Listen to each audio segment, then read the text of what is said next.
Pasta Primavera New School. In my garden, making pasta primavera, lots of vegetables. What could be better than that? And this is a recipe that goes kind of back to the 80s. It was one of the new waves of Italian recipes, shall we say, less tomatoey, that were coming into the States. But first of all, let's put the pasta in, because by the time the pasta is cooked, we will make the sauce. These are fusiloni. And look how big they are. I thought it'd be just nice to have some different pasta. Let's put that in salted water. Now, the water is boiling, has salt, no oil in the water. I always tell you that, and I want you to follow it, because then the pasta, if you put the oil in there, the pasta gets coated with the oil and it doesn't absorb the sauce. When it's done, we'll finish it in the sauce. Let's start with the sauce. A little bit of olive oil in the pan. Let's put some garlic. I'm gonna just crush the garlic like that. So this way it gives off its flavor, just like that. But I can pick it out when I'm finished with the sauce. In it, we'll throw the vegetables. So what do I have? I have string beans, asparagus, I have peas, I have tomatoes, scallions, basil, some pesto. So the first thing that goes in is the things that take longer to cook. So certainly the string beans. Okay, I think that's enough. And the asparagus. These two things take the longest to cook, so let's put that in there. Okay. All right. I'm going to season it with salt a little bit. A little peperoncino just to give it a little zest. And this gets cooking. So I'm going to cover it. Let's mix the pasta.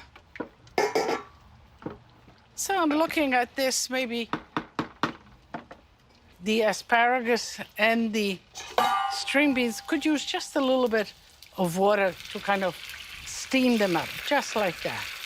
So you see, we're gonna cook everything here so the flavors all stay in here. That's that.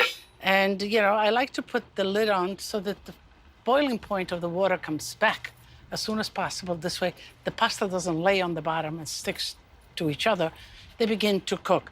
And of course, I put the spoon because otherwise it will overflow and I have to clean the stove, so that's that. I'm getting ready some pomodorini in the season. This nice little cherry tomatoes. But you know, if you don't have cherry tomatoes, could you take a ripe big tomato and cut it in cubes? You could. Why not?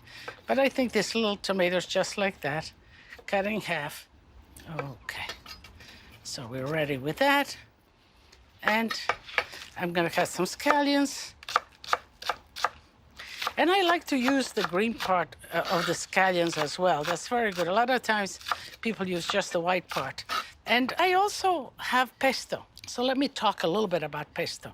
You see inside, I have the pesto underneath, and what I do is that I cover the pesto with a layer of oil, with a film of oil. And here it is. I mix the oil right in, and the pesto is nice and ready to go.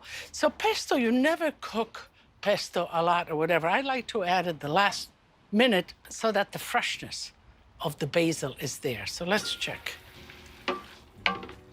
Okay, you can see that that's sort of coming through. Let's put the peas. The peas are frozen peas. If you have fresh peas, which of course are delicious, then you add them in the beginning with the asparagus and the string beans so that they cook. These are frozen, so maybe I'll wait a little bit. I'll actually add the tomatoes first.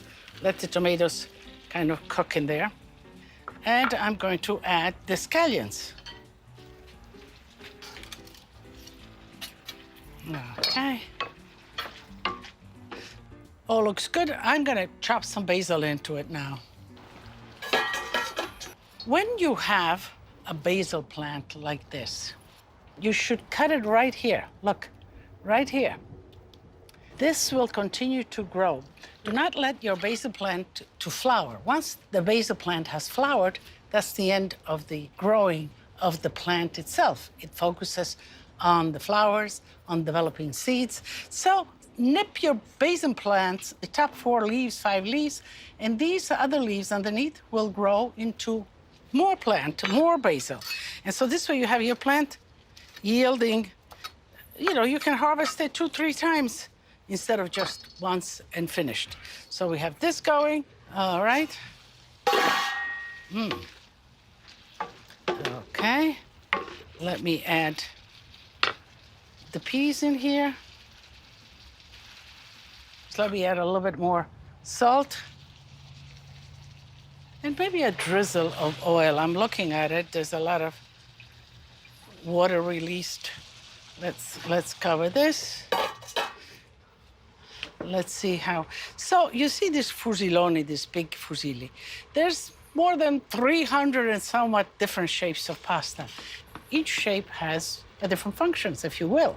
You know, if you have a pasta with nooks and crannies like this one, or a tubular pasta, and you're making a sauce like a bolognese sauce, so the little pieces of meat lodge into the nooks and crannies and actually carries the sauce. I love dry pasta, maybe even better than fresh pasta. The pasta is a little bit al dente. I'm gonna finish it in here. I like to fish it out with one of these, which is inexpensive, it's great to have at home. And you finish cooking the pasta right in here. So this way, you can mix everything in, you let it cook together. So now I'm going to add a little bit of pesto, just the last minute. And that will give it the dressing. And this could be fine just like that, or you can kind of enrich a little bit the pasta by adding a little bit of cream to it.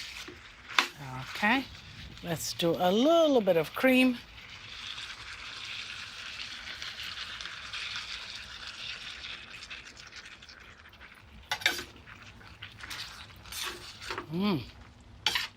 This looks yummy. Let's throw in the shredded basil.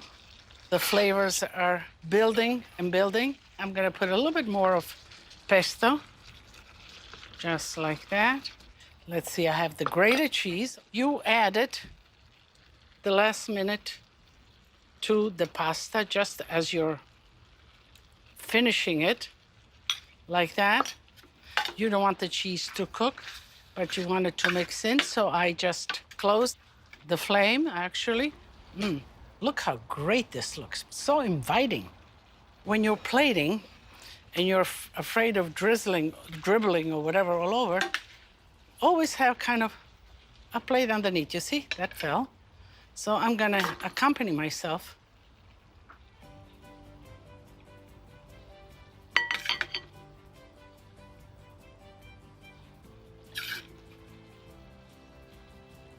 Let me do the next.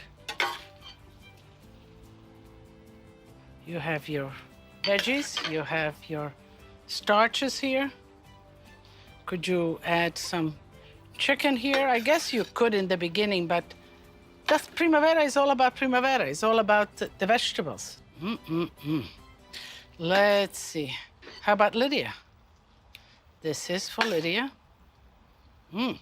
We have some plain graters. These are great to grate cheese right on top. Just like that.